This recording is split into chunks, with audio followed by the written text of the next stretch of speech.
Hello and welcome to NoCB, a grand strategy podcast. This is for the week of April 29th, 2020. I am your host, TJ Hafer. With me, as always, is our fantastic panel, including Rose. Hello. Including Lambert. Hello there. And including Father Loris. What's up? Hello. And we have some hefty dev diaries to talk about today. I think this is probably one of the most substantial weeks in a while in terms of like raw information about the various Paradox games. And as usual, we'll start with Crusader Kings 3. So, fair warning, the forums are currently down for maintenance, and they're redoing them. They'll apparently look all different when they come back in some number of hours. I don't like it. I hate change. Yeah. I haven't even seen it yet, and I already don't like it. I'm still recovering from the last time I changed it. I just hope it'll realize that I actually own Imperator, because it doesn't seem to realize that I do. No matter what I've done.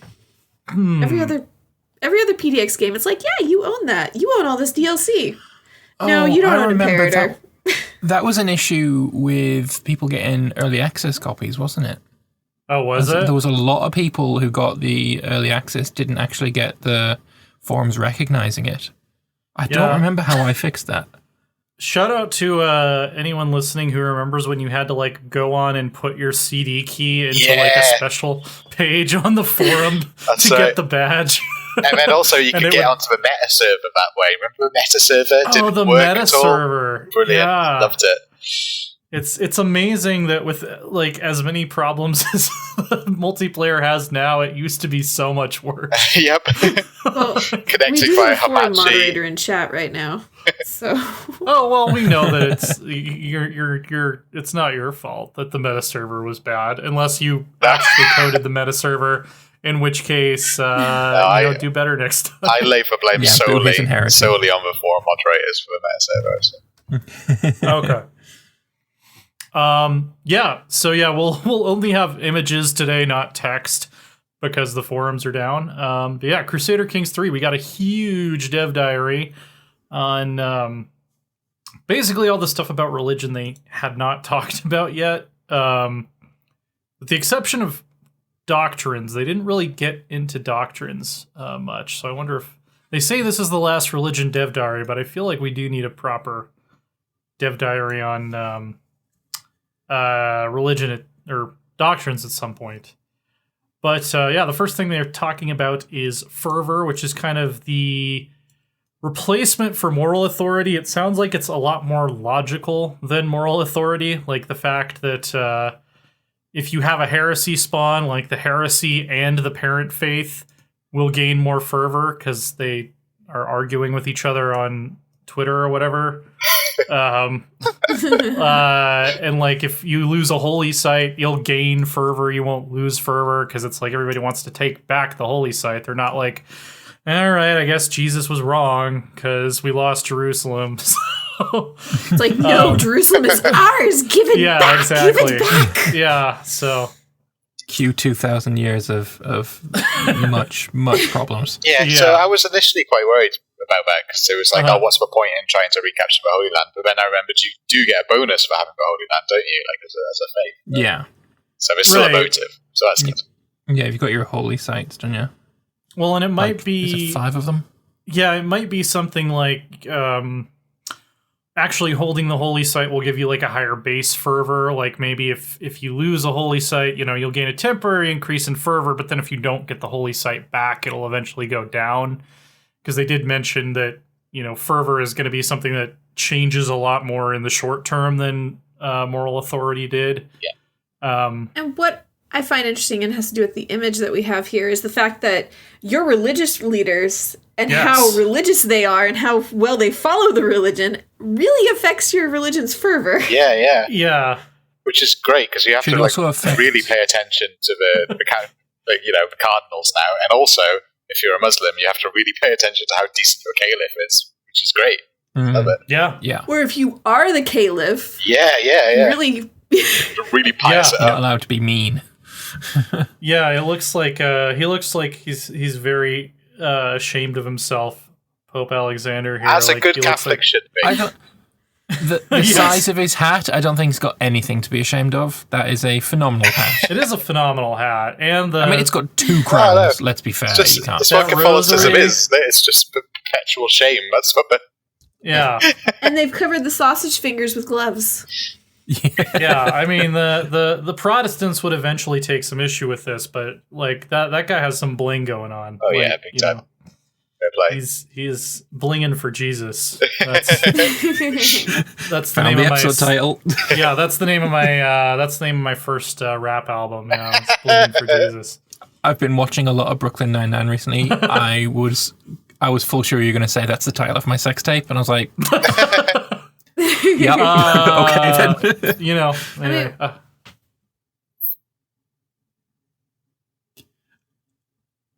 Hello? Everyone was weird. It just got very quiet there for a second. Either an audio glitch or everyone thought someone else was going to start talking and was. Yeah. I thought Discord connection went to down. everybody here. I was taking a sip of this lovely. It's a Black Forest cake stout that is brewed with cherries, vanilla, and milk sugar. Oh, that's pretty nice, actually. Finkel and Garf Brewing in Boulder, Colorado. Not a sponsor, but their beer is good. So, yeah.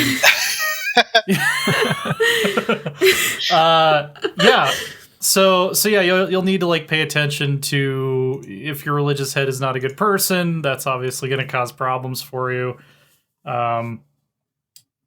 You can condemn him for his transgressions, or you can defend his character, which it looks like will give you stress. Well, I would imagine it might also just give the character stress depending on what your traits are. Yeah, like if you're pious, it's probably harder to defend a wicked pope than if you're cynical, I would think. Imagine just having a wicked pope in general would be pretty stressful if you're like super pious. Yeah. Whether you do anything or not, like if he's really wicked and you act against him, that's going to cause you stress because, yeah, he's wicked and we need to get rid of him.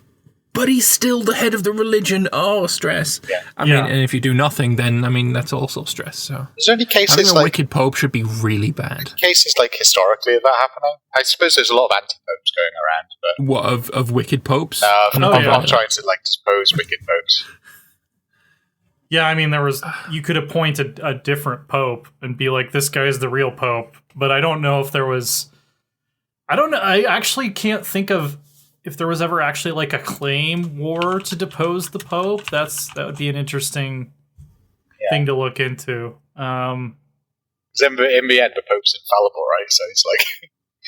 Yeah. He is God on earth, essentially, or the voice of God on earth. I'm not Catholic, there was a pope that resigned in 1415, Gregory the 12th, but I don't know why. Oh, there was the cadaver. Remember when they dug up the Pope? cadaver synod. Yeah, that was after he was already dead. I'm wondering if there was like...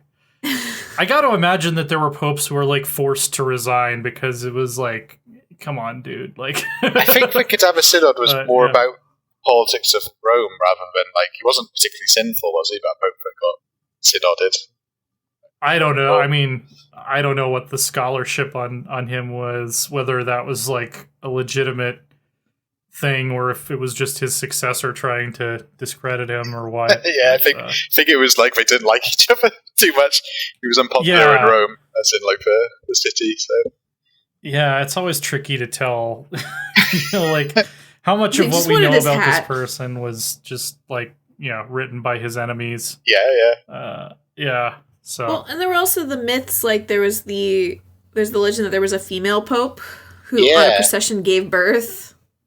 Oh. Which there's no historical fact for that, just there's myths and rumors and legend about it. Yeah. So you've chosen to tread the path of strife. I think, like, doesn't the like procession now like? I was going to eventually work a Persona 5 reference into this show. Well, if you watch the Borgias, they definitely do a cop and feel in that. Yeah, they do. I think that was a thing. It's like he was processed around, and there was part of it where they do go and sleep the Pope's chair and just like double check. I think that is actually a thing that happened. Yeah. So I guess no popes could have the snip done to them. No. Yeah. Pope Johanna, I believe, was the woman who was briefly pope. She's also a magical motorcycle that you can use to defeat the forces of evil. But where the hell did that come from? Like I said, I was going to work a Persona 5 reference into this show eventually. Oh, I see. Jeez. Never played it. I will say that looking on Google for deposed pope brings up some awfully strange things about the current pope and whether we can depose him or not. Some really strange Google foo you can do. Okay. Well, I'm just going to close that one then. Also have new changes with the heresies. Right. So they're going to be more localized now, which I like, that it's not like, you're just going to have Lollards showing up all along these far-flung corners of the Empire. They'll kind of be more centralized to a specific area, and I don't know if this is still current information, but I believe I was told at one of the earlier preview events that heresies that are historical heresies will tend to appear in the places that they appeared historically. Oh, that's so like fantastic. That's brilliant. Along the Pyrenees for the Cathars and stuff like that. Yeah. Again, I don't know if that's still current information because they didn't mention it in the dev diary. But we have Meneth here. Oh yeah, if Meneth is here, able maybe. To speak up about that. If he is able to confirm or deny that, or just even say no comments. The question is, historical heresies, are they still coded to tend to appear in the places / cultures where they arose historically? But yeah, I'm not sure if that's something you guys are allowed to talk about. Does not know the answer to that. Not know. Okay. We'll take that as 100% confirmation. Thank you very much. Of course. Well, even with a screenshot, I don't think it's too much of a coincidence that Molatri is in England. And Holland. Right. And Holland, yeah. Well, the links between Belgium. Belgium and Antwerp and England, that was basically having been made all this The money, Low Countries. right? In basically selling wool to Antwerp for a long period of time. Yep. True. Got all the sheep up there. Exactly. Yeah. We know how Loris feels about sheep. Sheep are for shearing. Nothing else. Okay. So we hear there's a bunch of goats running amok over in Wales. Yeah. North Wales has been they're taken over by sheep, which is an improvement over the North Walians, to be honest. We did also get some confirmation and more info about the ways religions view each other. Yes. Yeah. I've been waiting to hear about how this is going to work for a while. And I think this kind of confirms my suspicion that we might see events for the Great Schism at some point, because other faiths or different faiths can see each other as either righteous, astray, hostile, or evil. By default, the Abrahamic faiths, as is historical, are the least tolerant. Naturally. Yeah, they consider even people of the same religious group as them to be hostile, and everyone else is evil. Well, except for they did confirm that Eastern Orthodox and Catholics just view each other as astray. Right, so there's that ecumenism doctrine that Catholic, Orthodox, Coptic, and Apostolic, which is a new one, all start with that they kind of still consider each other to be in communion. But I'm thinking that will probably be how they model the schism, is there's going to be some sort of event that can make that ecumenism doctrine go away. Yes. We would like to point out real quick that, yes, it did say Eastern in the dev diary that went live. There seems to be discrepancies on what it's going to be called. Yeah. We have, the forum is down at the moment, so we have outdated images. Yeah, this is from an older PDF that they sent us so that we could access the images. I mean, I think it'll probably end up being called Eastern. I feel like just because there's fewer reasons for anyone to take issue with that description. Yeah. But it's less loaded. Yeah. Yes. Yes. Yeah. Yeah, it's like debate if it's bad or not, but the best policy is just to avoid that altogether, right? That's the best policy. Rather than, yeah. So hostile and evil, it seems like you'll be able to get religious CBs, whereas astray is more like, they're kind of off on some of the details, but mostly we're okay. Like they're in the right direction. Yeah. One of the other interesting things though is they mentioned that like all of the Gnostic Christian faiths. Wait, I'll find another way to work Persona 5 into this. Their mythology is heavily based on Gnosticism. They actually all consider each other to be righteous because they are have always been heavily oppressed by the Chalcedonian Christians, because they believe that the God of the Old Testament was an evil imposter named the Demiurge who drowned the world and all this shit because he's mean. And that Satan might be a good guy, maybe. I'm definitely going to do a Gnostic playthrough. It just sounds like a ton of fun. Yeah. That sounds pretty good, actually. I like that one. And then there's the same sort of one thing. One of those fun Yazidi runs. Yeah. Sientacraft is asking. The term I used was Chalcedonian Christians. That's the Council of Chalcedon was basically I think it was the first ecumenical council where the Romans kind of got together and decided what like the state religion was going to be after Constantine. I think was not Nicaea. Was Chalcedon or Nicaea first? I should know that. I'm pretty sure Nicaea was first. Yeah. Was it? Okay. So. It was also where they decided that using psychers was heretical. No, wait, that's 40k. Never mind. Sorry. That's also the Council of Nicaea. I think you may be right. Nicaea might have been first. But yeah, Chalcedonian or Chalcedonian is kind of what Christianity altogether was called before the Catholic Orthodox split. But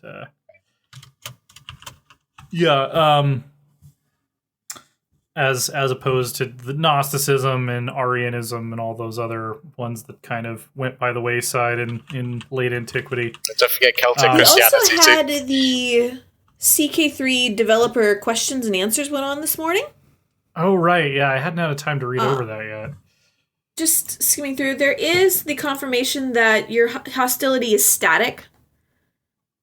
Okay. With the tenets. So, your religion won't change with another one from being astray to evil unless won't change because unless you become a heresy. Or if you, pick up a tenet that changes your attitude towards everyone else. Yeah. So they also confirmed that Glitterhoof and the polar bears won't be in a release. Which I feel is utterly horrible, and we need Glitterhoof. Well, they've got to get those 3D horse models, Oh, of course, yeah. Glitterpaws demands his friend Glitterhoof. Yeah, I didn't think you'd have to 3D model a horse, right? It should be. my favorite age of a thing horse about too, make sure each horse is country specific. I don't want to have like a Western stumper horse looking like a steppe horse. It's unacceptable to me. See, the best thing I ever did with Glitterhoof was it was in a multiplayer with Count Christo, and I got Glitterhoof in my court, and he stole him, and he was about to try and marry him and be all horses. So I murdered Glitterhoof, and he didn't realize it was me. It was glorious. I did a Phrygian run where we ended up randomly getting Glitterhoof, and I'm like, sure. So we converted to all horse culture. It was beautiful. Nice. And then I posted it on YouTube, and I was suddenly getting random Phrygian and Belgium and Dutch horse YouTubes were commenting on it, saying, these are great horses. Wonderful. Yeah, so we got to look at the Gnostic tenet, which will apply, I'm assuming, just to Gnostic Christianity. It wouldn't really make sense to have that for anything else, but yeah, they think temperate is good, gluttonous is bad. They're good at learning, not so good at stewardship. That kind of tracks. Then this next one is the one I thought was really interesting. Is they have all these different types of syncretism you can pick up. Yeah. This is I think this is really interesting. Yeah, so it'll increase your relations with that faith group by one step, like from evil to hostile. There's one for unreformed pagans, there's one for Jewish, there's one for Islamic, there's one for Eastern, and there's one for Christian. So it's almost like the old sympathy for X trait in CK2, but it can apply to your entire religion. Yeah. Very interesting. It makes humble a virtue and arrogant a sin, which makes sense because if you see other faiths as like, okay, they have some good ideas. That's a pretty humble thing to do. And then we just got kind of like a smorgasbord of other doctrines that they haven't shown off before.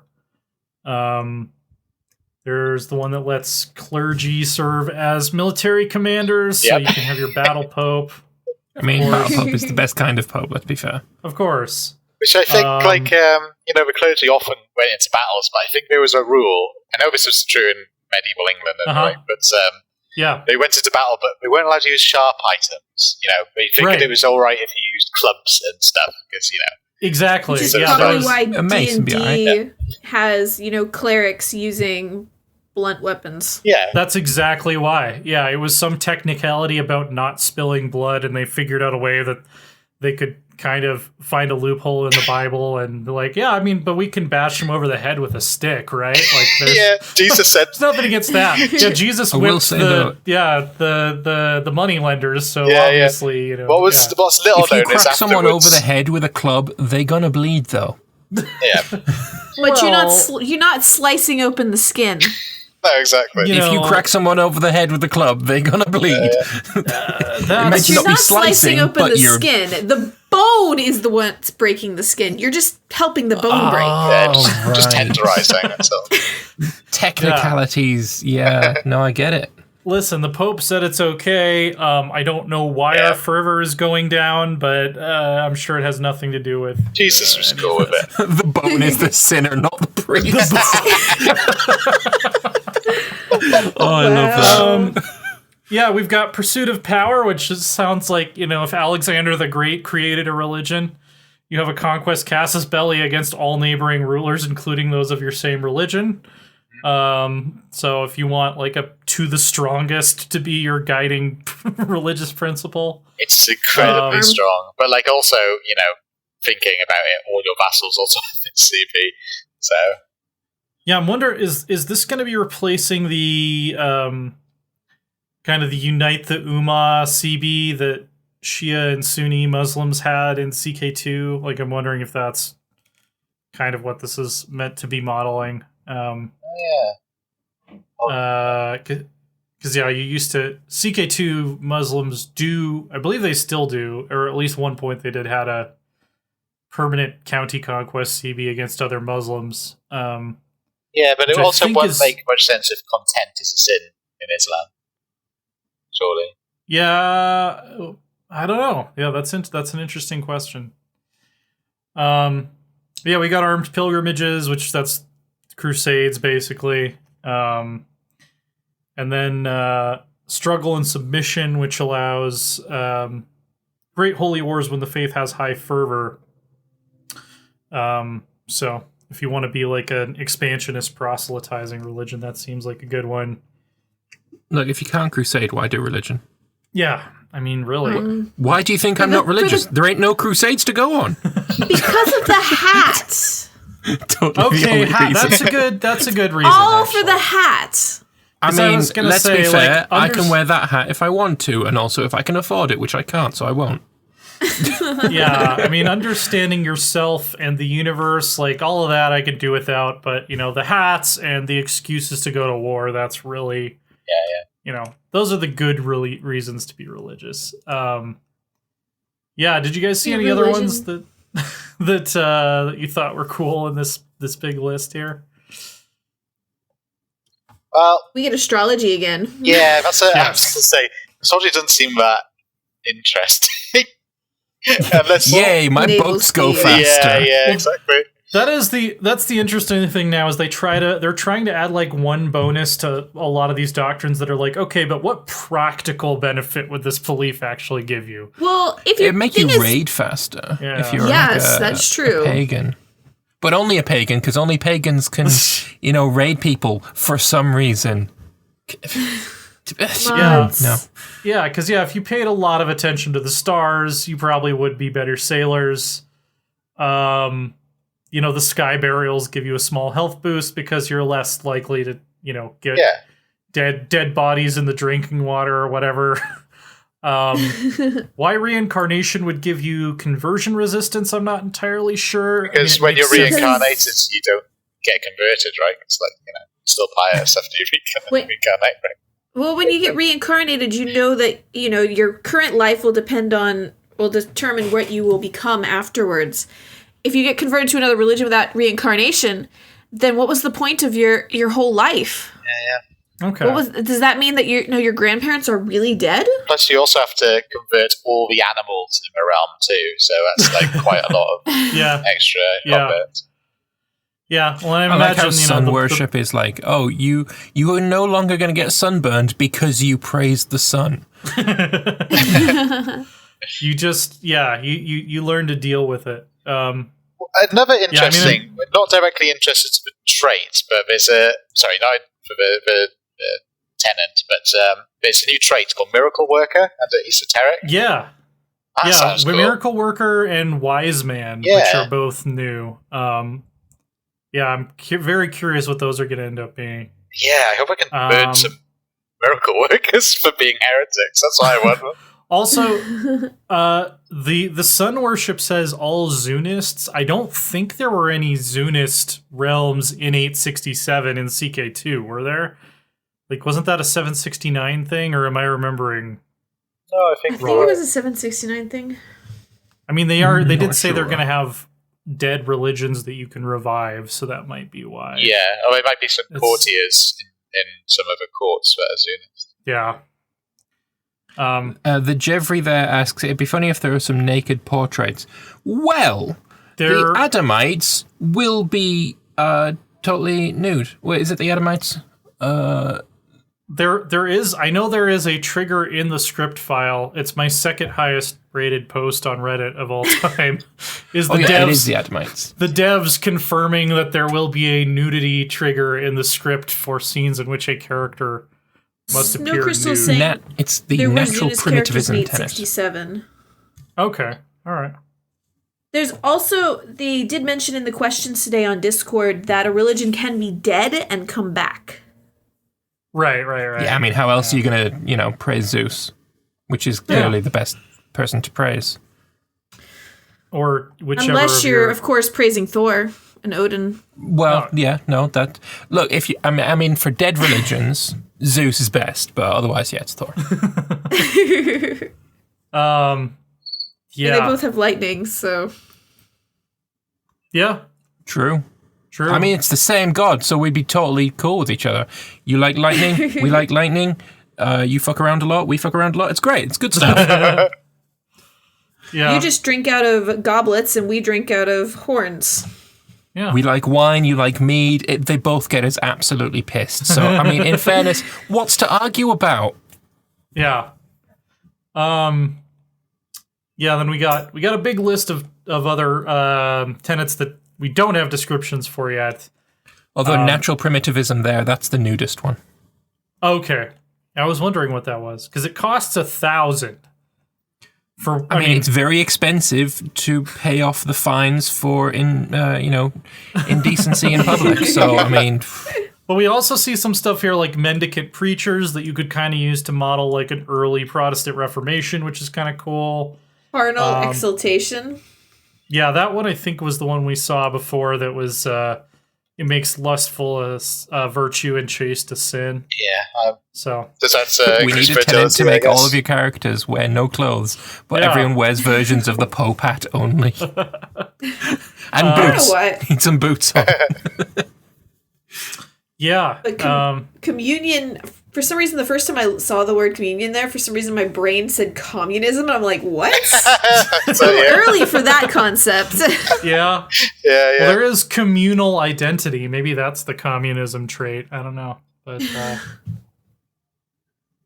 there is like that branch of Zoroastrianism, though, which is like a little often been cited as proto-communism.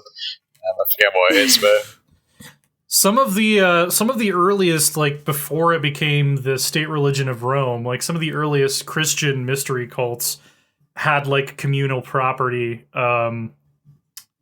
as kind of one of their things. Like it wasn't like economic industrial communism, but I could definitely see that. Well, it was being something. It's a bit later, but there's the Netherlands too, which is one of the factions in the English Civil War. It's pretty interesting. Yeah. But it's a bit out I mean, the idea here. that we should all just share our shit was not invented by Karl Marx in the 1800s, so no. Yeah, you could have proto-communism in the CK2 time period, I think. I think you could justify that, as well as you could justify bringing back the Olympian gods and restoring them to the Byzantine Empire. So, well, I mean, clearly that's like my first run. We've been spending a lot of time today talking about religion, but there is a new religion to talk about. Where you get to defy the Pope. Shit. Yes. EU4 is finally adding the Hussites as a full-fledged religion, and I'm so happy. I'm a fan of the Hussites. I'm a fan of that mission in Kingdom Come Deliverance. Yes. That's a fun that's a fun mission. I mean, like, Martin Luther, he nailed some shit to a door. Calvin and Zwingli, they were all about predestination.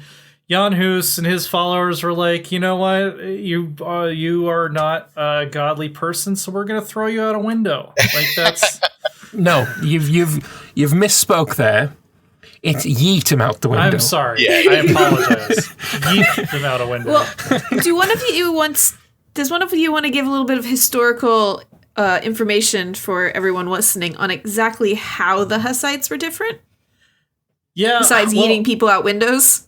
So this was like late 1300s, early 1400s. I think Jan Hus died in 1410, I want to say. But he was kind of the precursor to the Protestant Reformation. Like, he was influential on guys like Luther and Zwingli, who would come along later and be like the leaders of the proper Protestant Reformation. And John Wycliffe too, the Lollard leader. Right. Yep. Right. But yeah, like kind of like the doctrine of like sola scriptura, which is actually one of their bonuses that they get. They work in EU4 like Protestantism, but they have their own set of tenets they can choose from. Like the idea that Scripture is the only authority. It doesn't matter what the Pope says Scripture says. Like, what the Scripture says what it says was one of his things. He was very against like decadence and corruption in the church. Like, he believed that, members of the church should be poor. They shouldn't be, blinging for Jesus, to take us back to that. You mean that first they should be CK2 wearing screenshot. all that like those gold crosses and have Yeah, okay. Yeah, exactly. The hat was a lot smaller. Yeah. Did Jan Hus also translate the Bible into Czech? Yeah, I was thinking that, because I think that was one thing that Lollards got from Hussites, wasn't it? The big thing was translating the Bible. I think John Wycliffe was big on translating it to English. Right, yeah, because the Catholic Church was pretty adamant at that time in history that, if you didn't speak Latin, God wouldn't listen to you. Yeah. Which sounds kind of silly to us now, but it was like, yeah, Latin is the liturgical language, and if you want to speak with God, you got to learn Latin, which was kind of just academic gatekeeping in retrospect. Yeah, I mean, it was also... It wasn't even purely academic. It was basically... It was a way of controlling people as... Only we can truly understand and read what he says, which means you just have to listen to our explanation. And if, you can't argue about it because you can't read it. It was maintaining that mysticism. And, at the time, too, it was the churches were not like modern-day churches. You had, a big screen where you went into a church, you stood behind the screen, you didn't see the priests of the choir or anything, it was behind this huge screen, so you just heard it. So it was all this sort of extra, mystery in the church at the time too. So it wasn't as inclusive. Gigot is saying actually Jan Hus was influenced by Wycliffe. Wycliffe came first. So yeah, I thought so. I didn't know if I was just being a bit. Yeah. English or British bias. Yeah. I guess that's true. The Waldensians and the Lollards were definitely predecessors of his. So, there's a lot of points in history you can argue when did the quote unquote Reformation actually start. So similar to Martin Luther, at least Martin Luther, his original intentions were not to start a new religion. Both he and Jan Hus more wanted to just reform the Catholic Church. And then because the Catholic Church was unwilling to change is kind of why you had this formal separation in doctrine that happened. Which but even goes to Henry VIII founding his own church. Yeah. He only did it because he couldn't get at the divorce. Yeah. Right. Yeah. He didn't intend originally to be like, I don't like the Pope, I'm not going to listen to him for no reason whatsoever. Yeah. So you'll be able to get this kind of like second wave of Hussites. So these aren't like Jan Hus's actual contemporaries. These are people who picked up his ideas later, and you can either make it the state religion, you can let the king follow him, and then the nation follows Rome, or you can just, say screw you. But you do get a pretty good king. He's a 5-4-3 with a strong claim. If you do decide to go the Hussite route. And you start that reform desire. And then interestingly... They don't show the year. Did they show the year in the actual diary? 14. Yeah, they didn't actually say when the event. There's no picture for it. You could start, depending on this and what other events happened sooner, you may start get reform desire higher up. But and they do mention that when Protestantism appears, you can switch to it. Right, so you can kind of merge into Lutheran Protestantism if you want to. Because that infantry combat ability for Hussites, I don't think I would want to. That's it. Hussites seems pretty nice. Well, the thing that would be tempting about it is that, and I'm not sure if I really like this. Hussite rulers can only be elected emperor if you get the religious peace outcome, like the middle outcome in the League Wars. Like if Protestant is like proper, like capital P Protestant in the EU4 sense, becomes the dominant faith of the empire, Hussites will be disqualified from the emperorship. I will say I kind of wish that it was a case of if the Hussite religion survived, and then like why would Protestantism have formed? Wouldn't they just go with Hussite?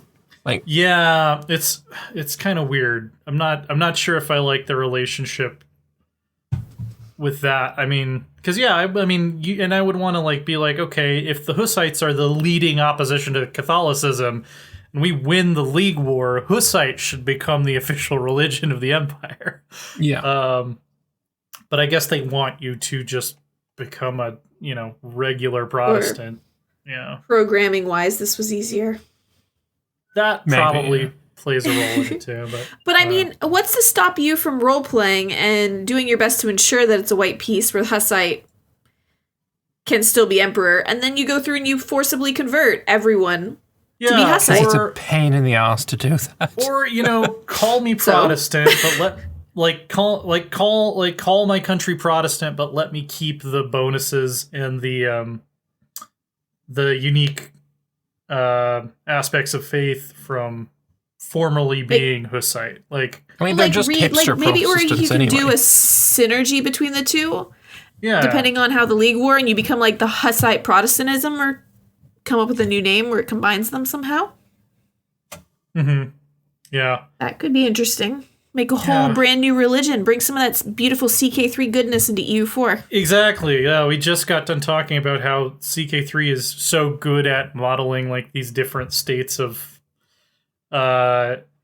affinity or hostility between religions. So EU4 kind of feels kind of a step behind with this, but I'm glad that we're finally going to have Hussites more, properly represented. And I almost definitely will be doing Bohemia for my first campaign.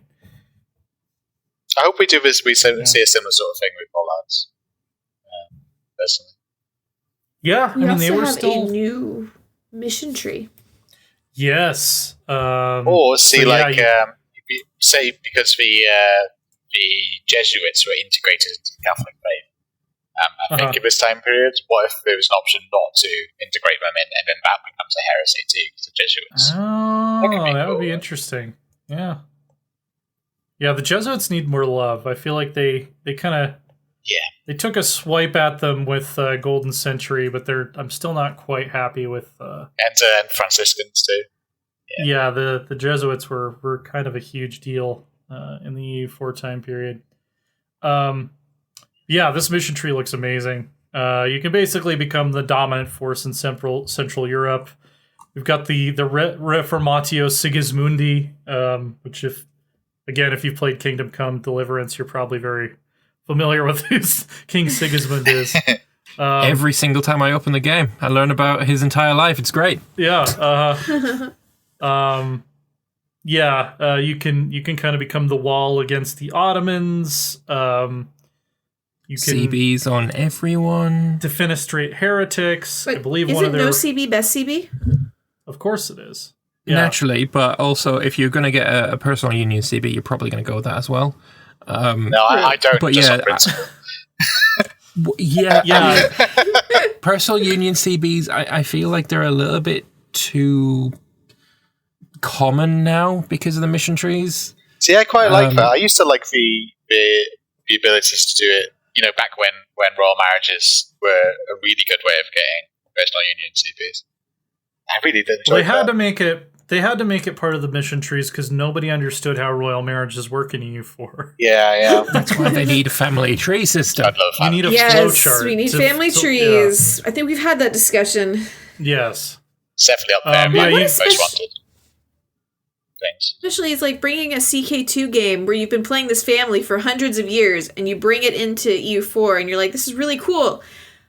But then the family completely falls by the wayside. You can't even look at a family tree, or at least, at least going forward. And it's like, I feel like my previous work is just not as important.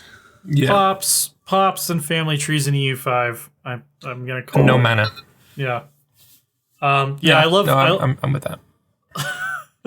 I also love that you can institutionalize defenestrations as the Hussites.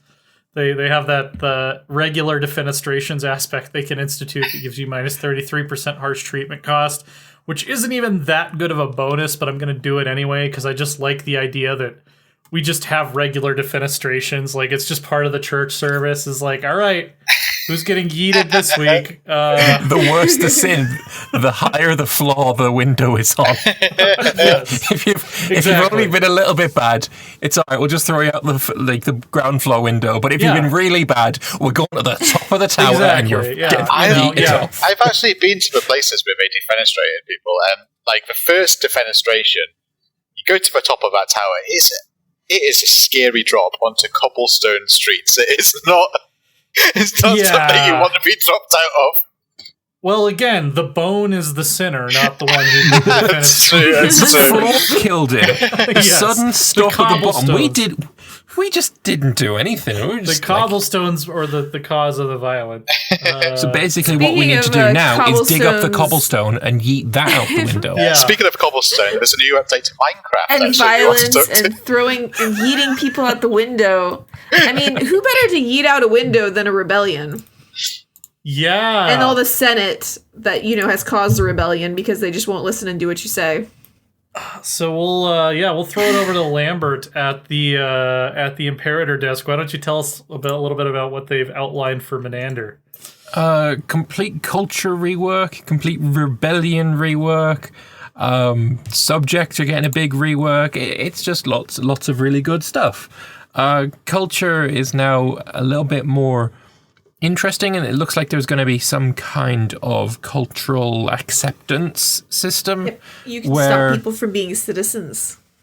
Yeah, no. If you want to, as, say, Carthage, invade, take over Rome, and you're like, well, why are all these Romans now citizens? No, man, you're all slaves. You can probably do that. And I feel like this was something that was kind of missing from the pop system previously, is like there wasn't really any downside to just like making everybody citizens, whereas, you know, historically, the reason you wouldn't make everyone citizens is because the people who were already citizens didn't want everyone to be a citizen because they had, you know, privilege and they wanted to keep that privilege. So it sounds like now, you know, if you give a new culture citizenship, the people who are already citizens, you know, might become upset. So there'll actually be kind of a trade-off there. Rebellions have been reworked as well. So instead of, say you are Roman Empire or Roman Republic and you've got land in Gaul, you've got land in Egypt, you know, everything in between it. Right now with the game, you could end up in a situation where a rebellion fires and the Jews are rebelling, and so are the Gauls, and so are the Iberians, and they're all in the same war, which felt really strange. Yeah. Mm-hmm. Like, I'm not sure where the communication is going here. I own the Mediterranean. How are you communicating with the Iberians? You're too far away. Yeah. But now instead of that, we're going to get like a localized regional rebellions that can snowball, and like it'll be a lot more, on the provincial level. CaptionBot thinks the Siberians are rebelling, which they're not even on the map, so that's just impressive. Yeah. Yeah. If you managed to conquer Siberia in the 1st century BC, good on you. I don't know why you would, because there's really, you know, not a lot of resources out there to exploit. Well, it's one for the new DLC, I think, where we expand over to China. Exactly. Well, I mean, the map does go all the way into China in the game files. It does, yeah. Does it? There's even a big dragon over it. There is a map that includes China, but it looks like it was very early conceptual, and it's not filled in with provinces and territories and such. It's just the coastline basically, and then there's a big Chinese dragon portrait just kind of hanging out over in the Terra Incognita over there. So, what do you think of the changes to the Senate? It's very interesting. The Senate is something that isn't very well understood by many people. It's kind of hard to access. It's not very user-friendly. So changing it to be based on characters is a lot better, especially as it's going to be like, oh, the head of the family is voting in favor of this, or in favor of your country. So you need to make sure that you're really, placating and making the heads of families really happy, because they'll sort of influence like the people in their family. They're going to be a lot more important to, keep happy. So adding more character interactions is going to be something kind of worthwhile here. Well, they're also doing away with the old 5 factions that were based on mana types that don't even exist anymore, and moving towards something more historically grounded. So I'm imagining they said the 3 main factions of Rome. So I'm assuming we'll have Optimates and Populares. But what's the third one going to be? Does anybody possibly have an idea? Equites? Okay, interesting. I'm not sure. It might be. It might not be. I don't know yet. Yeah, I mean, I think a religious faction would probably make sense for a lot of the. I just feel like religious faction could fit with both Optimates and the Populares. The other interesting thing is, I'm wondering if Populares are not going to be just a giant fuck you anymore. Yeah, like now that there's fewer factions. Will there actually be good reasons to have the Populares in power instead of just having it be like, you messed up and now you've got a populist? Yeah. Which is kind of how it works right now. That was one thing that I played Republics a few times. It's been a while, but it really annoyed me is that anytime you want to support a different faction, you just made it more common that you just sped up the chance that the populists are going to take over. Right. Because I think the idea was if you're supporting... inevitable.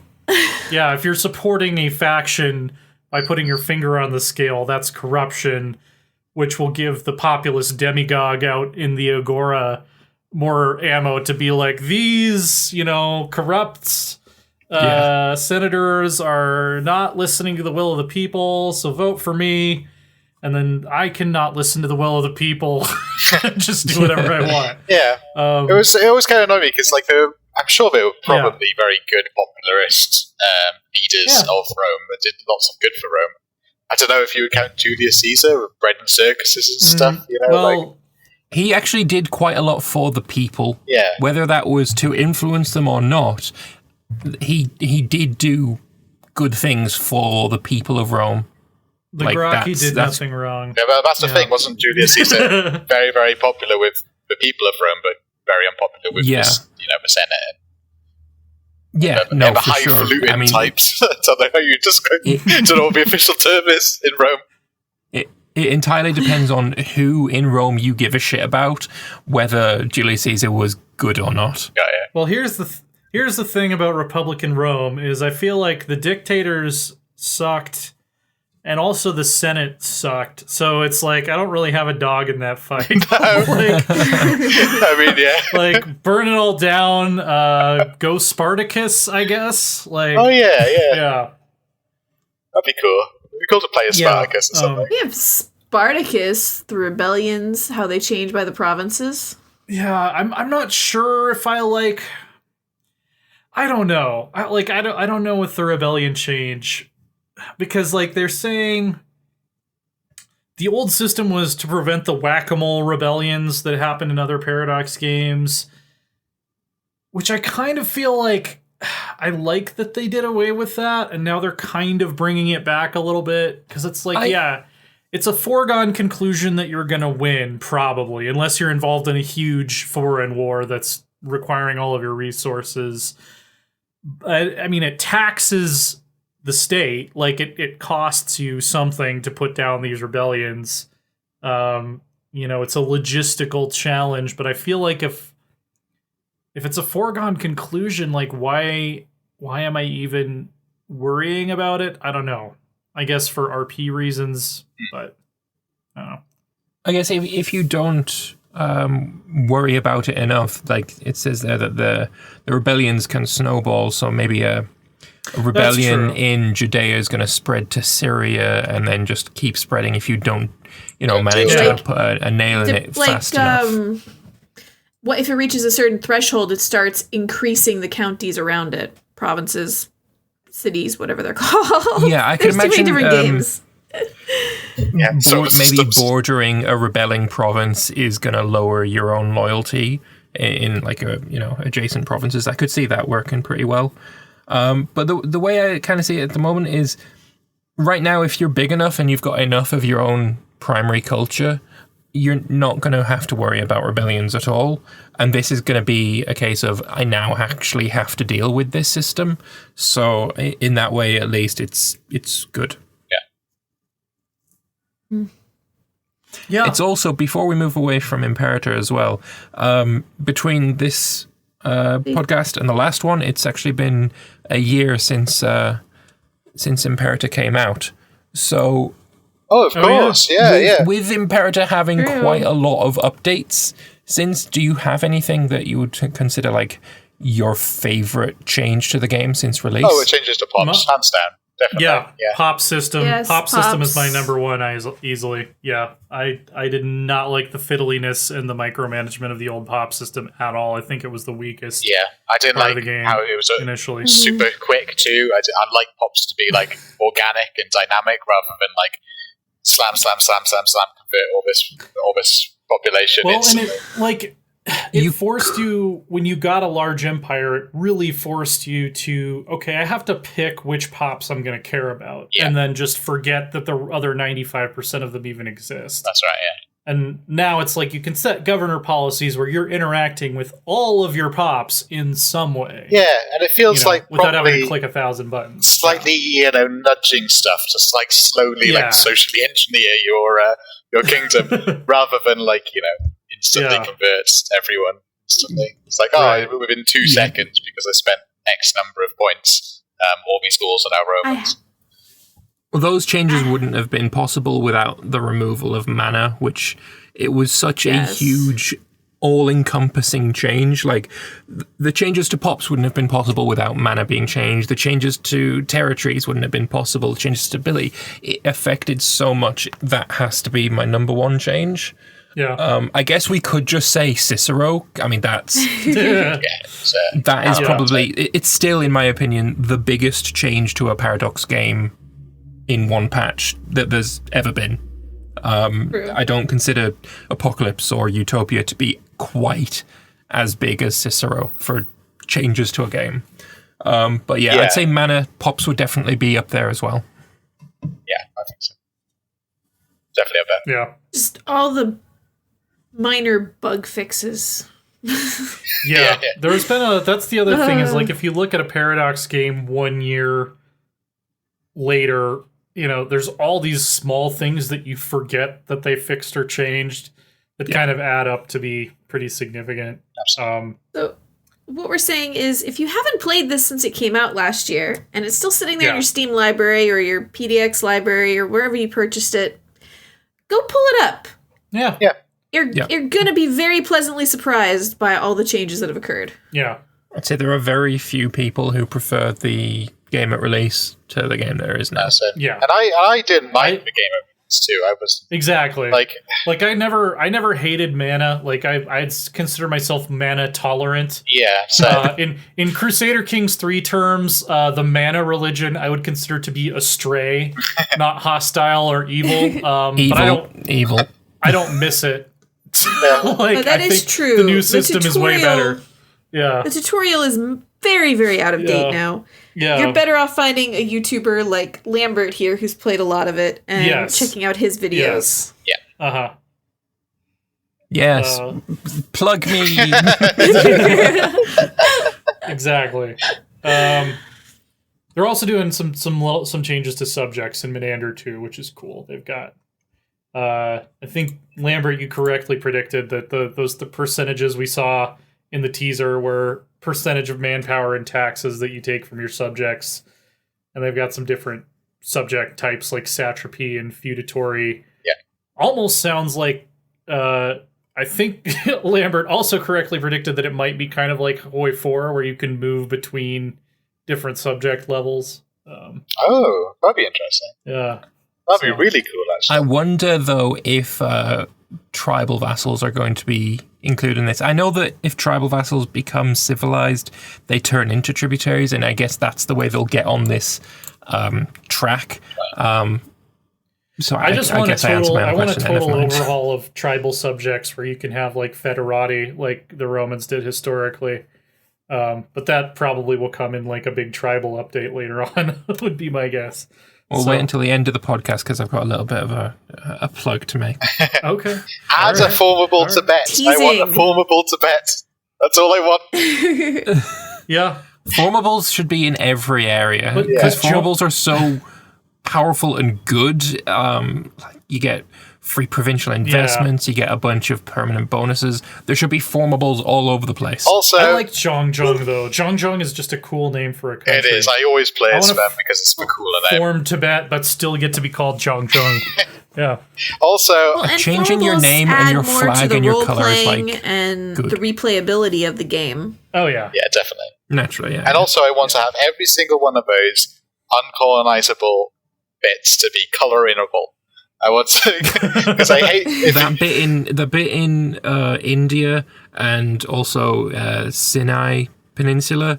Those need to be colored in because I control everything around it, and it looks ugly, and my map name doesn't go over it enough. Yep. So just do it, please. Yeah. Color it in. Same with the Himalayas. I need those colored in, please. What do I think they'll do with diplomatic relation numbers for subjects? Oh, that's an interesting one because not every subject takes a diplo relation slot. I would love to see if them break it up almost like decimal wise, where like federates cost half a slot, but maybe like tributaries only cost 0.25 or something. That would be an interesting way to force you to make decisions about how much control you want over your subjects. Yeah, for sure. Yeah. So, do you think they'll sort diplomatic range and control range? I mean, hopefully. In India, it's pretty difficult to interact with anyone else, it's bad for multiplayer, but not really something anyone really cares about in single player. I would hope so. I hope so. Yeah. For the most part, it's fine. It's just for multiplayer in India that it's not. Yeah. Yeah. I mean, so there's lots of games that are good in multiplayer. Such as? Such as, I think probably the one I enjoy most in multiplayer is Stellaris, which we have no images for, sadly. Yeah. So y'all just get to look at our beautiful NoCB image. Once you get into the game. I was going to say. Getting into multiplayer in Stellaris is the biggest pain in the ass. Multiplayer is fun, but Galaxy. Oh my goodness. If there are any Stellaris devs in chat, just give us a goddamn lobby. Just the lobby update. Hotjoin system is awful. The next, that's all that the next update should add. It should just be called the lobby update and just adds a multiplayer lobby. Like, please. Yeah, if you have 16 players, it takes like upwards of a half of an hour to get everybody loaded. No, I've got a save. 25 player multiplayer going on at the moment. Gosh. Half an hour is pretty optimistic. Yeah. It's like vanilla World of Warcraft, where everybody had to show up to the raid an hour early to like distribute, potions and shit. Like, yeah. Well, I just had like a Star Wars game. Lobbyists. I love it. Come to an end because basically we were enjoying the game, but nobody enjoyed hot joins. Nobody enjoyed the half an hour setup. It's just kills the joy of the game a lot. It's a fun game. It's like, but no one wants to invest in that. Well, and then there's the issues also when you're trying to hot join everyone back in, and if you have one person I hope they fix this, but I remember when just the correct last patch came out, it was basically one person hot joins in after everyone else, there's going to be a desync for that person. Yeah. We had some luck with that we play on Mondays. We had some luck with that on Monday, that the people who hot joined didn't desync. But the people who were in from there was one person that kept having the same desync, which was kind of annoying, and it takes forever for them to get back in every single time. It's just fix it, please, Paradox. I love you. Anyway, but please fix it. The big thing they went over in this dev diary was changes to edicts. You're gonna have an edict capacity now, where you can only have a certain number active at a time. But they're not going to cost money to continue renewing them, at least not all of them. Yeah. The ones that take up a capacity slot, you'll pay influence to activate them, and then you'll also have to pay influence to remove them if you want to replace it with something else. Yeah. There will still be some that work the old way. I think they said... there's some that are 10 years and some that are not. Yeah. They're red or blue? Some of them are toggleable and some of them are... Basically, they didn't work with the new system, so they're still going to keep them like the old system. And I imagine things like the special resources ones. Probably, that's right. Yeah, like the combat ones. And stuff. The ones that give you like bonus damage for having crystals or whatever. Which I always forget to do. You go into war and then you lose your fleet and you go, oh shit, I could have put all these fancy things on Exactly. Yeah, it's like, okay, now I'm going to rebuild my fleet and I'm going to remember to click that checkbox. That's right. And then of course you forget by the time your fleet's been built. Going to other players and right, I know you can't help me in a war, but can I have some special resources to get these edicts going? It's the best feeling.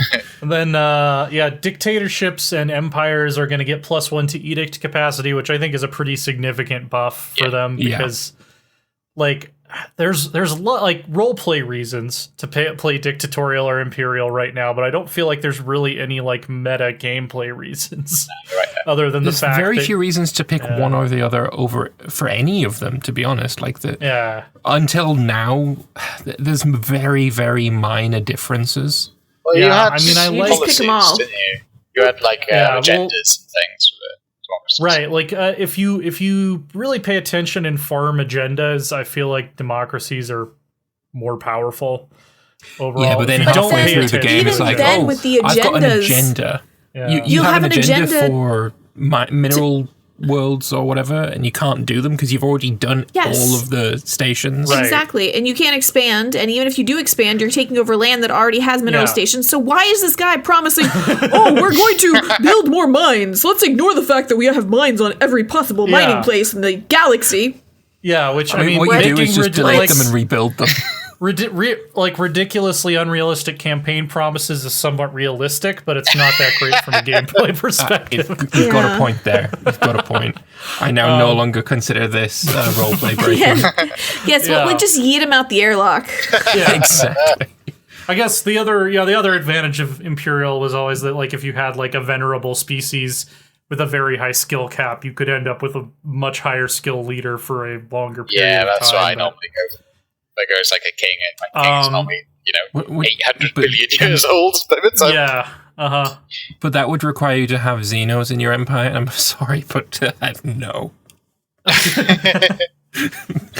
Yeah. That's fucking heresy, mate. Exactly.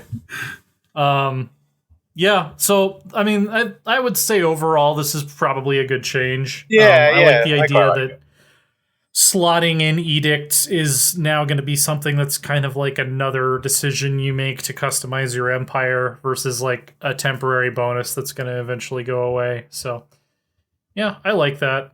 I think that's, probably better than the old system. Nothing new from Hoi 4 this week. So they did say they were going on a break. Yeah, they're kind of in, hunker down. They're in battle planning mode, as it were. They're waiting for that planning bonus to tick up before they launch another offensive, appropriately enough. So yeah, well, mind you, some of the mods are being worked on, which is quite nice. New World Order is coming quite close to release now, I think. If you heard them correctly. Yes. I promise everybody that's been asking me, I promise I'm going to play TNO. Oh, my goodness. It's so I still haven't installed it yet, but I promise I am going to play it. Wales has got a focus tree, very important. Oh, well, yeah, that's, by itself, that's, Lyra Bevan's dead, though, so, that's it. Gone for me. Game changer. It's a game, yeah. 0 out of 10. So that's... But no, Lyra Bevan. I mean, that's all. I disappear for 1 second because baby kicked the bladder, and I have no clue what you guys are talking about now. Oh, we were just talking about how there's no Hoi 4 Dev Diaries, but the New Order mod has a Welsh focus tree, so obviously, Yeah, that's the best mod. Yeah. So that's kind of all the Paradox news we have this week. Yes, we did get another. Have one of our favorite nations has been confirmed, or cultures, for humankind. Mm-hmm. Yes. The Eastern Roman Empire. You know what? Screw it. Screw it. I'm gonna agree with you there and say that they are the true Romans. This is a pro ERE podcast now, and Empire of the Romans, Basilia Romaeon, Eastern Roman Empire, just the goddamn Roman Empire. Choose one. Byzantine, No, as we established last time, as soon as you call yourself a Roman, that's it. The Central Asian steppe people will go beeline straight towards you, destroy your kingdom. Yes, exactly. I do like how their emblematic unit is a group of foreigners that isn't actually Roman. It's normally, like, the Byzantines, they normally get, like, cataphractoi or something that actually played, like, a significant role in their military, but as a Viking the Varangians fanboy, definitely played a significant role. There's multiple battles where it's like, oh no, we're losing, send in the Varangians. Oh, we've won. I can't complain about that. No, the Varangians are definitely cool enough to be there. I just found it a little bit funny. Yeah. So they have the Varangians, and of course we have the hippodromes to their lovely chariot races. Yeah. And they're a merchant. Yeah. And it's not on fire as well, which is great. Yeah, that's always a good sign. When the hippodrome is not on fire, it's a good day in Constantinople. Yeah. Don't they have, like, sports riots quite often? Yeah, I don't know. You get them a lot when you play CK2. That started in the hippodrome. it really gives me a sense of camaraderie as an American in the 21st century with the Byzantines, that their sports teams were like some of the most powerful political organizations in the entire country. Because it works very similarly here today. Yeah. It's basically Constantinople's like Glasgow, isn't it? Celtic and Rangers, that's what it is. Yeah, like I would not be surprised if Glasgow's Dallas Cowboys fans split off to create their own country or something. No. Yeah. So, by the way, if you like the Varangian Guard, check out the albums To Home Guard and Beyond, and then the sequel, Stand Up and Fight, by the band Turisas from Finland, Lambert's current corner of the woods. They're like a symphonic Viking metal band that they wrote. Home Guard and Beyond is basically about the Swedish Vikings traveling to the Black Sea across like the Dnieper rapids and stuff, and then Stand Up and Fight is about they become Varangians and they fight, for the Byzantines and all this cool historical stuff. So two very good albums. They're the only Viking metal band that's brave enough to use brass instruments. Okay. I wasn't interested whatsoever. I hate metal, but as soon as you introduced brass instruments, if it's a subgenre of oompa metal, I will listen to that. They combine a lot of I'm thinking, Charlie and the Chocolate Factory metal. Oh, even better. What do you get when you shovel down sweets? And it's like massive. Eating as much as an elephant eats. You should totally go and check out Corridor Crew's R-rated Charlie and the Chocolate Factory. Well, I mean, it's awesome. Listen, that tunnel scene was already pretty much pure black metal. That was like psychedelic, satanic, evil. Like, was it Pendulum that did one of their songs has that as its like opening, and it works so well. Oh yeah, I don't think I've heard that song, but it's so good though. Do we want to talk a little bit of Bannerlord before we get out of here? We can talk a little bit about Bannerlord. I have to say, I haven't played it, mainly because I can't sit in this computer chair for more than like 2 hours at a time at the moment without being very uncomfortable. Before we move on to Bannerlord, there was last week there was a trailer about the soundtrack for Humankind using traditional instruments, which fantastic. I love any soundtrack that does this. It just like integrates strange musical instruments from the medieval world, like hammered dulcimers or like horse heads, fiddles. It's so beautiful. Love a hammered dulcimer. Love a horse head fiddle. You love to see it. Same. And throat singing too. That's it. Completely done. Yeah, that's another band that I should recommend to everybody if you haven't heard them. It's The Who, but it's the HU, not the WHO. They are a Mongol rock band that uses like traditional Mongol instruments and Mongol like throat singing. Mongol rock's brilliant. It's so good. So good. They're amazing. I worked out in Mongolia. Music videos are fantastic. For like a bit more than half a year. And my goodness, Mongols love their rock, and their rock is actually really, really fantastic. It's just rock with throat singing. It's great. Nothing beats it. Oh yeah.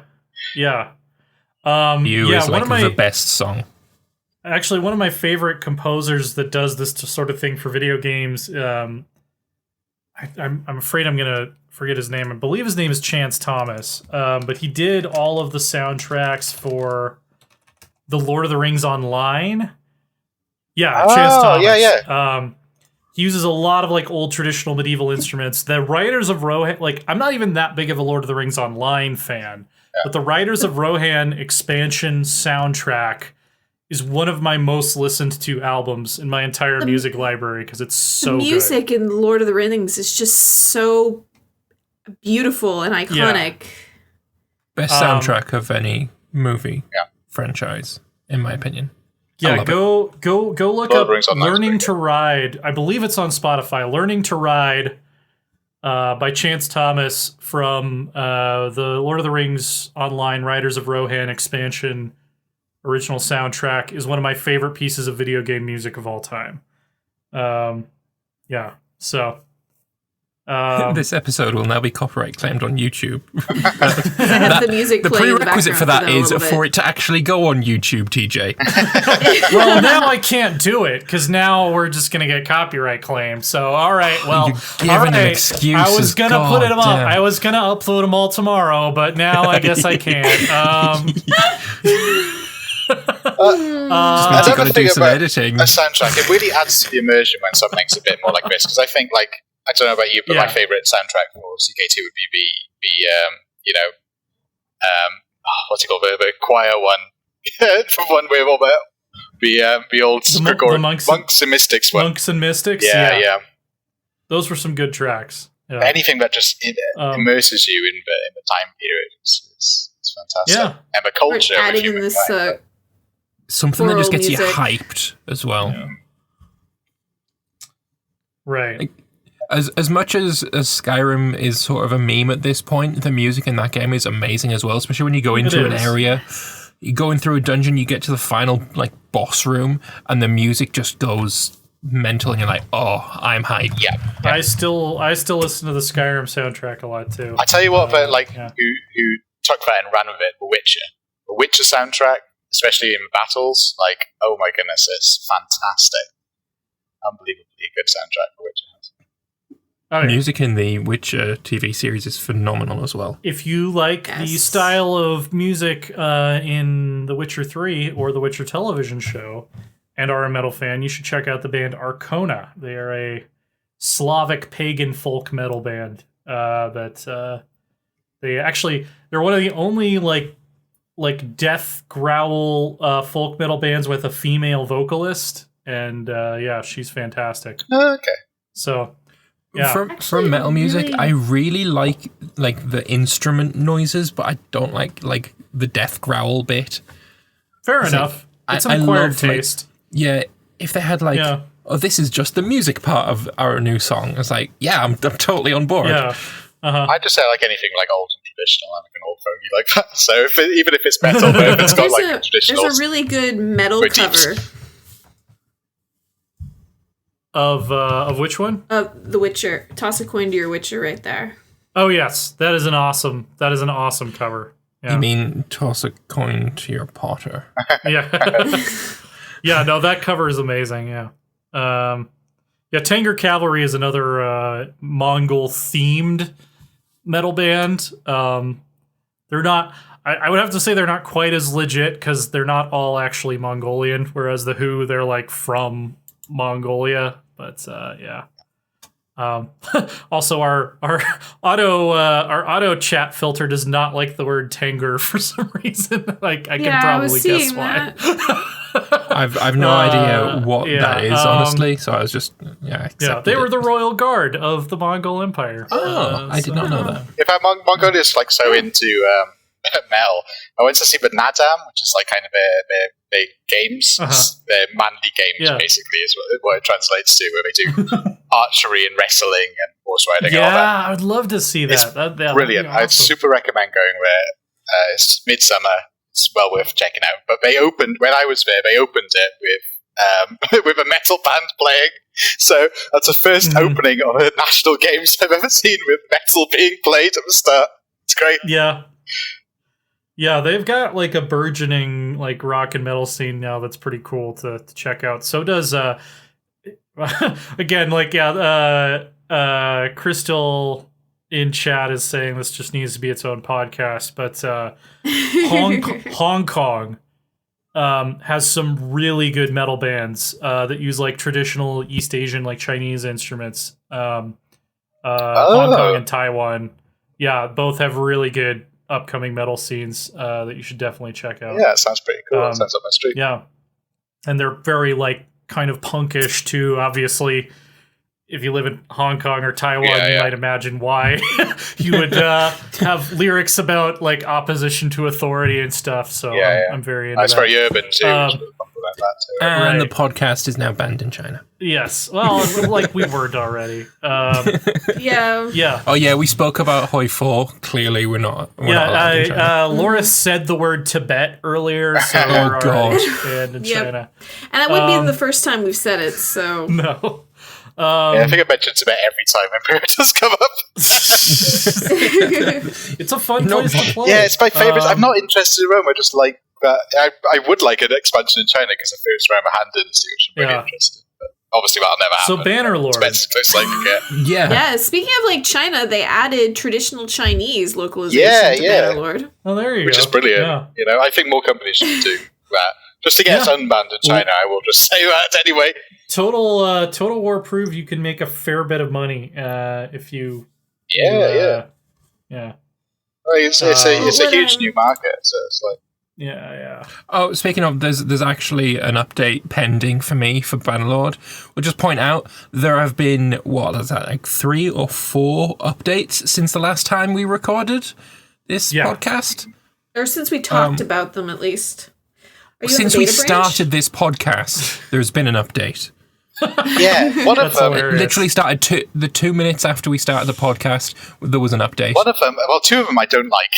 Not because, like, one of them makes sense. Both of them make sense, but annoy me a little bit because the best way of getting influence I found was just donating lots of your army to garrisons. I mean, nerfed that a hefty amount. And also, looters before were only using blunt weapons when it was calculating your auto-resolve. So, I don't know about you, but to level up my troops, I'd just go around to the big looter stacks and auto-resolve, and it would just pump up the troops. A lot of Can you not Yeah, do you that? get guys did not know wounded, but that. you wouldn't get them killed usually. Yeah, but now they all I didn't die. know that. And especially I found all your elite units that die. sucks. So it's really annoying. So you have to go in to manually battle these annoying looter stacks all the time to level up your troops. And especially Which is because that was an issue with Warband. it's the same with Warband. Don't know that. Warband, yeah, you didn't matter if you had 100 max Swabian knights and you went in and attacked a band of 30 looters. You're gonna lose a Swabian knight or two. Yeah, It's really that's annoying. a big pain in the ass. But if you went in and actually, fought the battle yourself, you wouldn't even have anyone injured. Yeah. Well, I don't mind it. It's According to too much. Caption Bot, you're going to lose a Swabia knight, so eventually you're going to have no one to swab your deck. Oh, yeah. damn. Oh, Yeah. gosh. I don't mind it too much in Warband because basically the training perk works. So if you want to have high level troops, but the only training thing you get is like Raise the Meek now. And it doesn't apply to all your units, it applies to one unit. So say if you've got, 100 peasants that you want to level up, it gives 10 XP to one of those peasants. So it'll take like an average of 1,000 years or something to level up those troops. It's a nightmare. And there's no way to have your troops level up in, you get a castle and you stick your troops in there. You think, I'm going to spend some influence or something and they'll level up these troops. Yeah. No, there's no system for that. No. What I do is have one of my companions create his own army, and he'll go around hiring people, training them, and then I just steal them when they're, That's a good idea, actually. And Yeah. Mikri the Unlucky is my training guy. I never thought of doing that. That's a good idea. I normally have to fight these looters all the time. So what I do is basically get a big pile of peasants, set them to one specific group, and then have them basically bum rush a bunch of looters. They normally don't die, but now I have to not do it through auto-resolve. Yeah. I used to just get extremely excited anytime I saw like a 64 pack of looters. Yeah, 'cause I was same. like, oh, here we go. Yes. Yeah. Well, then they nerfed expand or XP you get.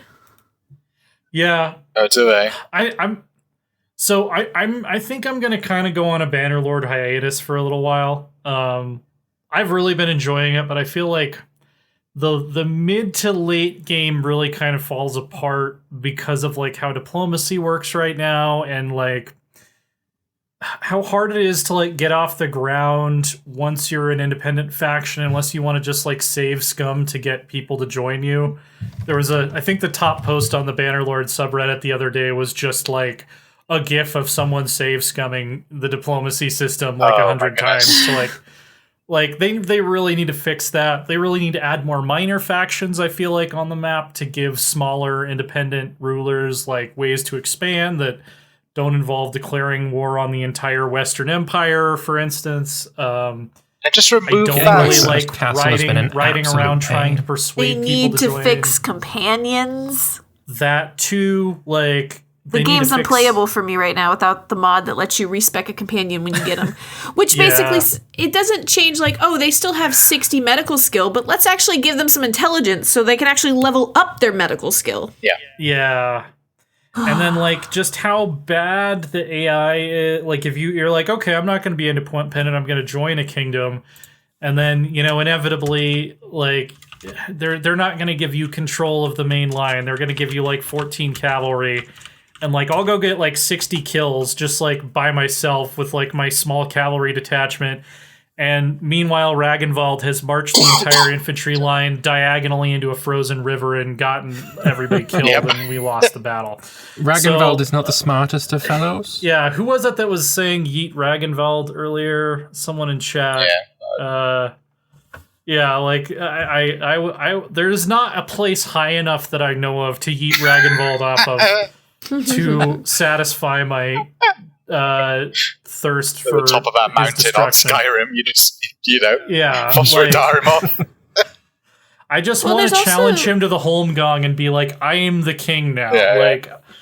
I cut your head off. Yeah. There's also the issue with, you know, the looters and the bands of bandits and stuff is when you go to the edge of the kingdoms, like over on the coastline, if that kingdom's been at war and all those lords are gone, there's nobody running around killing the bandits. Yeah. Even if the town is supposed to be very prosperous. There needs to be the manhunters back. Yeah, definitely. From Warband. In Warband, you know, the cities and the castles would put out patrols. Right. Yeah. They don't do that in Bannerlord. Yep. It entirely depends on named characters who are off fighting a war. Yep.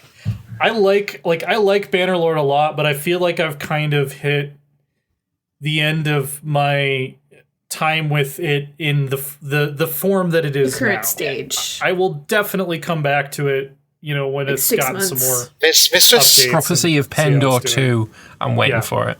Need my Noldor fix. It's at this point now where you start to notice all the little things, which is kind of annoying. Yeah. Diplomacy is a big one. They need to get rid of that dice rolling system, especially with like marriage. It's like, oh, you got a 90% chance and you fail, and then you have to save stuff. Yeah, it's the diplomacy is so bad. They should do like, you know, Fallout New Vegas had like, if you had a certain level, you'd always succeed.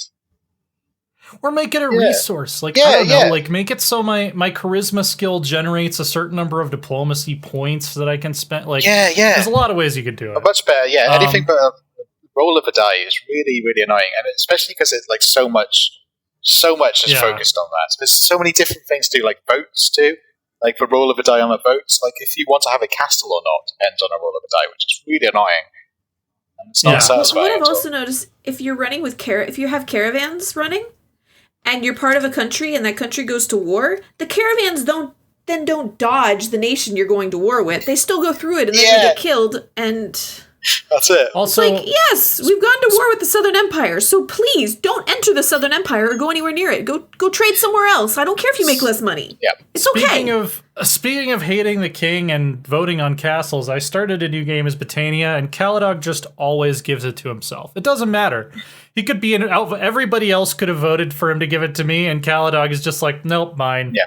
Everything I is had that mine. issue in Warband as well, though. Yeah, so yeah. I mean, Calradia, they don't have enough of a penalty.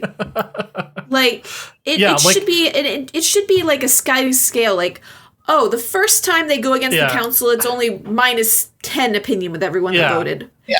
The second time, it's -40 or something. It gets worse. Like in CK2, the more duchies you hold over, you know, the acceptable limit, the more your vassals hate you. I should be able to institute a rebellion against King Calradia if he just keeps giving himself more land and doesn't give any to us. But there's a fair number of the characters that I've talked to trying to get the quest for Neretz's Folly that seem very unhappy with the current ruler. I want to go and talk to them and like, do you maybe want to formulate a plot? Like, is that something you'd be interested in? That's not the. It's That's an not espionage going. Yeah. So yeah, Notably, like a the Kurgit woman, she despises the Yeah, guy. It's like, exactly. why is she like so loyal to him all the time? It's really well, I annoying. also want to be able to do like some Cao Three Kingdoms stuff and like pit the Empire factions against each other. Yeah, stuff like that would be really cool. A couple more months of updates, or when the total conversion mods start rolling out, is probably when I'll loop back to it. Like Britain Wall to 2, I'll be back day 1. So one thing that's still an issue, and I haven't seen it fixed, is when you choose your different starting nations, if you choose the desert people, where you're supposed to get a discount on caravans, you don't. No, that's still not fixed. Yeah, you get the discount on the workshops instead for them, don't you? Nope. Like it's. I know you don't. Not that I saw. did. You don't get the workshop or the caravan. Yeah. Well, shit. And that's been in the. There's been a lot of updates. Pretty sure that seems like an easy Agama fix. Day, it'll be another 8 years before it leaves early access. Yeah. yeah, At least we can exactly. play. At least, yeah. Although I Yes, have had a resurgence of interest because I've recently discovered you can make custom banners.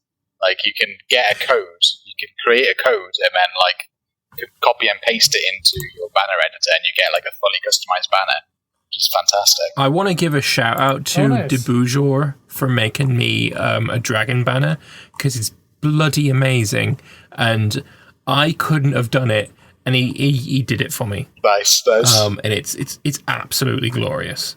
Let's see if I can find a picture he's sent me, and I'll let you put it on the stream. Nice.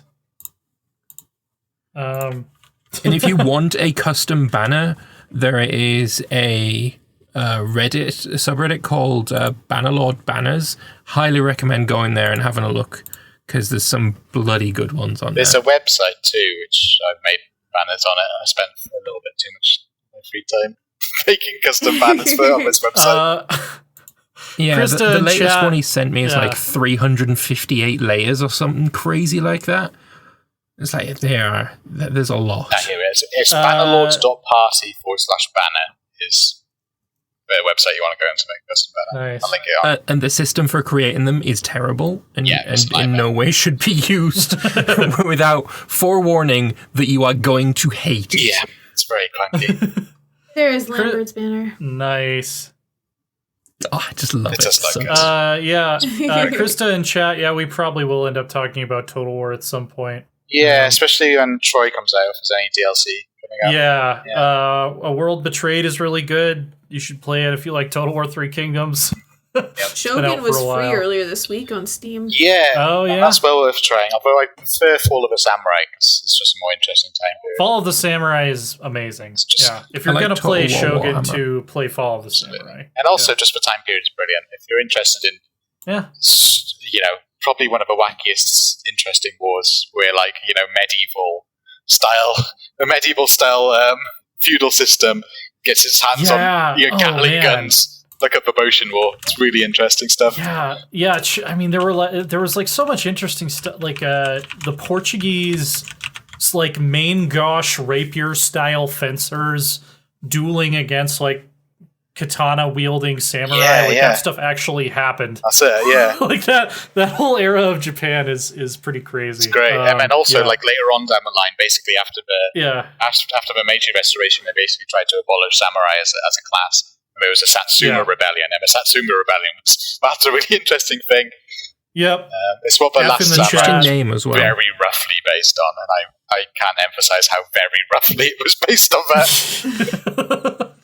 Still a good movie. Still a good movie. One of my favorite one of my favorite memes of all time is when the like European commander comes riding up and sees Tom Cruise in full samurai armor, and they just added the subtitle "fucking weeb." So yes, Tom Cruise in The Last Samurai is the ultimate weeb. My favorite aspect about The Last Samurai is Billy Connolly. Like throughout the entire film, obviously it's Billy Connolly. He's got a thick Glaswegian accent. But halfway through the film, he says he's Irish, and he's doing an Irish accent. It's like, no, what? Hold on a second. Celtic the movie was made for Americans. They don't know the difference. You guys want to know what my favorite scene in The Last Samurai is? What's that? When all the samurai get mowed down by the Gatling gun? They're all perfect. Okay. All right. That's. I'm All done. right. Well, I'm out. let's end this on a perfect note then, because we've been going for a while here. Yeah. Yeah. So, Rose, what have you been up to other than waiting for your child to decide it's time to enter the world? About it. I'm gonna try and stream tomorrow, but there's no promises. Fair enough. And where can people find your stuff? Here on Twitch, EnigmataGrows4. Find me on Twitter, where I'm actually updating more baby information. But there's gaming's a little hard right now. That's fair. Think of a Twitch clip views, Mo, if you go into labour on stream. That's huge amounts of Twitch views. Lambert, what have you been up to, and where can people find your stuff? Since the last podcast, I started a new campaign in Imperator, playing as the Vandals in Germany. I did a video recently about the top 10 changes that have come to come to Imperator over the past year, and pretty soon on the channel, I am going to be playing Old World, and there is a suggestions video that just needs to go live about how I would change mercenaries and vassals. So that's all on Lord Lambert on YouTube, and the channel's been growing pretty nicely recently, so I'm quite happy. It's been a while since I looked at that region. Are the Vandals like a tag starting out, or do you have to form them now? There is no formable to become the Vandals, but there's 2 countries with Vandalic culture. Okay, that's what I was thinking of. So I'm playing as Lugia. Well, Arheo added formable Vandals tag. Loris, Snow Crystal, formal Vandals. That's one we need. Yes. Loris, what have you been up to, and where can people find your stuff? I'm renovating a house, so I've mostly been doing DIY, to be honest. A little bit of commission stuff. Yeah. I've done most of the comic. I wanted to get it released on Tuesday, but life got in the way, so hopefully I'm going to release it on Friday now. Another Warband one, so. Nice. I'm AsaTJ on Twitter. That's ASATJ. A lot of people in the chat are talking about Old World right now. I do have a preview of that up on IGN. I think I mentioned that on the show either this week or last week or the week before. There's actually a couple videos up on the IGN YouTube channel that I did about. I did one about all the playable civilizations, one that's kind of about the early game, and one that's kind of about the mid game. That's Soren Johnson, designer of Civ 4's new. I'd call it a Civ-like. It kind of seems like a Civilization 5 mod. Honestly, with a lot of extra systems. I've been checking that out. And we'll probably end up talking more about it on the show at some point. I got my key for that today, so I need to go and play it first before I want to talk about it. Right. Yeah, it's good to actually play something for more than 15 minutes.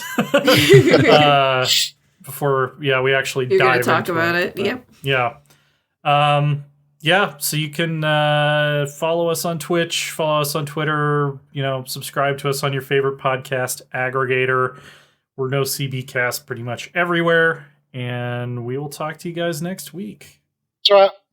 Bye, guys. Bye-bye.